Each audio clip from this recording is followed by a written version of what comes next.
नमस्कार, मैं सचिन। आप देख रहे हैं पंजाब केसरी टीवी। खालिस्तानी आतंकी हरदीप सिंह निज्जर की हत्या पर फिर एक बार भारत कनाडा आमने सामने है। आतंकी हरदीप सिंह निज्जर की हत्या के बाद कई सवाल उठे थे। अब फिर से घेरे में वही सवाल सामने हैं। राष्ट्रीय जांच एजेंसी NIA ने कनाडा सरकार से निज्जर का मृत्यु प्रमाण पत्र मांगा था। जानकारी के मुताबिक निज्जर का मृत्यु प्रमाण पत्र कनाडा सरकार ने अभी तक नहीं दिया है। अब ऐसे में सवाल उठता है कि कनाडा सरकार हरदीप सिंह निज्जर का मृत्यु प्रमाण पत्र क्यों नहीं दे रही। क्या निज्जर अभी भी जिंदा है? अगर वो जिंदा है तो कहाँ है, आइए समझते हैं। दरअसल निज्जर की पिछले साल जून में ब्रिटिश कोलंबिया के सर्रे में गुरुद्वारे के बाहर गोली मारकर हत्या कर दी गई थी। निज्जर एक कनाडाई नागरिक था। NIA ने 2020 में उसे आतंकी घोषित किया था। इस मामले को लेकर भारत और कनाडा के बीच संबंध उस समय से बेहद खराब हो गए जब कनाडा के प्रधानमंत्री जस्टिन ट्रूडो ने निज्जर की हत्या में भारत का हाथ होने का आरोप लगाया था। हालांकि भारत ने सभी आरोपों को बेतुका और प्रेरित बताते हुए कनाडा पर अपने देश में चरमपंथी और भारत विरोधी तत्वों को जगह देने का आरोप लगाया है। इसके बाद कनाडाई PM ट्रूडो ने स्वीकार किया कि उनकी सरकार ने कनाडा की धरती पर खालिस्तानी आतंकवादी हरदीप सिंह निज्जर की हत्या के बारे में भारत को ठोस सबूत नहीं बल्कि सिर्फ खुफिया जानकारी दी है। NIA सूत्रों ने बताया कि राष्ट्रीय जांच एजेंसी को खालिस्तानी आतंकवादी हरदीप सिंह निज्जर का मृत्यु प्रमाण पत्र अभी तक नहीं मिला है। NIA सूत्रों के अनुसार कनाडा सरकार ने NIA से निज्जर का मृत्यु प्रमाण पत्र मांगने के पीछे का कारण पूछा है। निज्जर पर भारत में थे कई आरोप। साल 2022 में NIA ने 2021 में जालंधर में एक पुजारी पर हमले के सिलसिले में निज्जर पर 10 लाख रुपए का नगद इनाम घोषित किया था।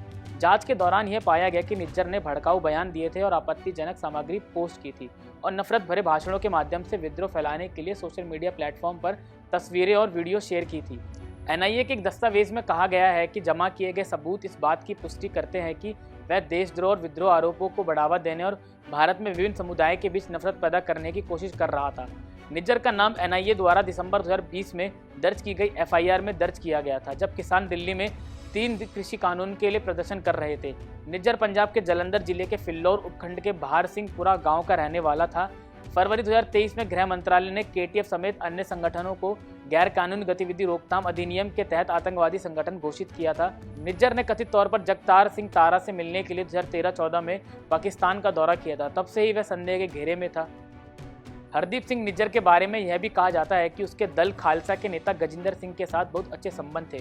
हाल ही में कनाडा ने निज्जर की हत्या से जुड़े मामले में भारत के उच्चायुक्त और अन्य राजनयिकों के शामिल होने का आरोप लगाया था।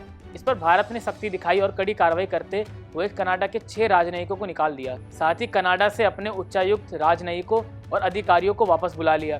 बहरहाल हकीकत तो यही है कि भारत बार बार निज्जर हत्याकांड में कनाडा के आरोपों पर सबूत मांगता रहा है, मगर अब तक जस्टिन ट्रूडो की सरकार ने कोई सबूत नहीं दिया है। इसके अलावा कनाडा पुलिस का यह भी आरोप था कि कुछ भारतीय एजेंट गैंगस्टर लॉरेंस बिश्नोई के साथ मिलकर कनाडाई धरती पर जुर्म करवा रहे हैं। हालांकि उन्होंने फिर कोई सबूत पेश नहीं किया। कनाडा में अगले साल चुनाव होने हैं। कनाडा में सिख वोट बैंक का बहुत बोलबाला है। ऐसे में माना जा रहा है कि प्रधानमंत्री जस्टिन ट्रूडो कनाडा में खालिस्तान समर्थकों का वोट पाने के लिए यह सब कर रहे हैं। खैर, भारत कनाडा के बिगड़ते रिश्तों का नुकसान दोनों देशों के नागरिकों को ही होगा। ऐसे में दोनों देशों के संबंध जल्द नहीं सुधरते हैं तो आम नागरिकों को बहुत सी परेशानियां उठानी पड़ेगी। देश दुनिया की तमाम खबरें देखने के लिए देखते रहें पंजाब केसरी टीवी। नमस्कार। हमसे जुड़े रहने के लिए हमारे YouTube चैनल को सब्सक्राइब करें और नई वीडियो की नोटिफिकेशन के लिए बेल आइकॉन को दबाएं।